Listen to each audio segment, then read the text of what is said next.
अस्सलामु अलैकुम वरहमतुल्लाहि वबरकातुहू। जी मोहतरम सामीन नाज़रीन, एक नई वीडियो के साथ आपकी खिदमत में हाज़िर हूँ। जिन भाइयों ने हमारे चैनल मुफ्ती अशरफ हैदरी को सब्सक्राइब नहीं किया तो हमारे चैनल को सब्सक्राइब कर लें ताकि हर नई आने वाली वीडियो आप तक पहुँच सके। वीडियो को लाइक करें, बेल का बटन दबाएँ, और अगर कोई ख्वाब की ताबीर पूछनी हो या कोई वजीफ़ा पूछना हो या कोई शरई मसला पूछना हो, आप कमेंट्स के अंदर भी पूछ सकते हैं। और स्क्रीन पर हमारा व्हाट्सअप नंबर जो नज़र आ रहा है इस पर भी आप पूछ सकते हैं।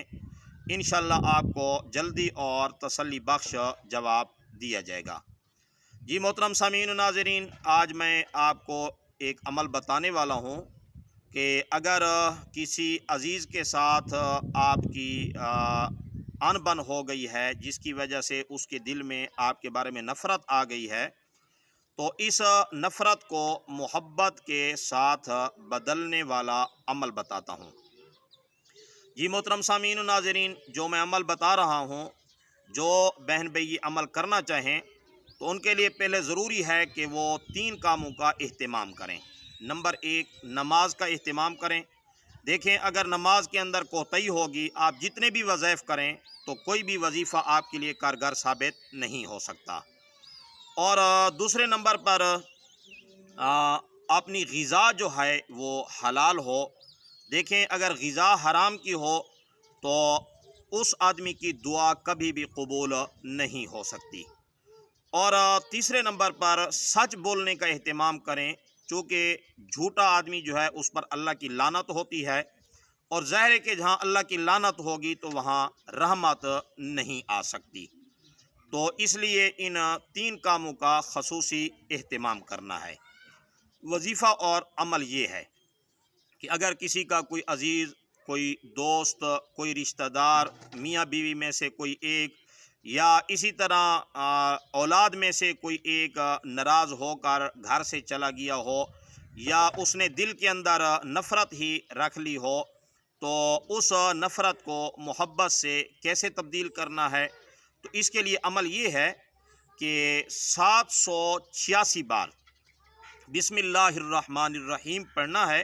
अव्वल 3 बार दुरूद शरीफ और आखिर भी 3 बार दुरूद शरीफ पढ़ लिया जाए, और दरमियान के अंदर जो है बिस्मिल्लाहिर्रहमानिर्रहीम ये एक तस्बीह ले ली जाए जिसमें वो 100 दाने हों, या जो है वो दूसरी तस्बीह जिस पर तादाद जो है वो नज़र आती लिखी हुई, तो ऐसी तस्बीह पर 786 बार बिस्मिल्लाहिर्रहमानिर्रहीम पढ़नी है। अव्वल आखिर जो है वो 3-3 बार दुरूद शरीफ भी पढ़ना है।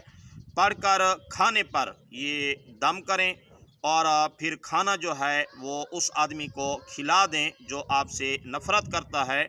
तो अल्लाह ताला के फ़ज़ल व करम से ये जो उसकी नफ़रत है वो मोहब्बत के साथ तब्दील हो जाएगी। शर्त ये है कि आप ये अमल यकीन के साथ करें, और इस अमल की कोई पाबंदी नहीं है, चंद अय्याम तक ये अमल किया जा सकता है और फिर आप इसका रिज़ल्ट देखें। जो बहन भाई ये अमल करना चाहते हैं तो वो कमेंट्स के अंदर इजाज़त ले लें। जब आमिल किसी अमल की इजाज़त दे देता है तो उसकी तासीर के अंदर इजाफ़ा हो जाता है। इंशाअल्लाह आपको इजाज़त दी जाएगी, फिर आप अमल करेंगे तो ये आपका काम इंशाअल्लाह जल्द हो जाएगा। और अगर इजाज़त के बग़ैर आप अमल शुरू करेंगे तो इंशाअल्लाह काम फिर भी हो जाएगा, लेकिन उसके अंदर थोड़ी बहुत ताख़ीर और देर होगी। बहरहाल जो बहन भाई चाहते हैं कि हमारा काम जल्दी हो, वो इजाज़त लेकर इस अमल को आज ही शुरू कर दें। इंशाअल्लाह अज़ीज़ ये मसला हल हो जाएगा। अस्सलामु अलैकुम वरहमतुल्लाहि वबरकातुहू।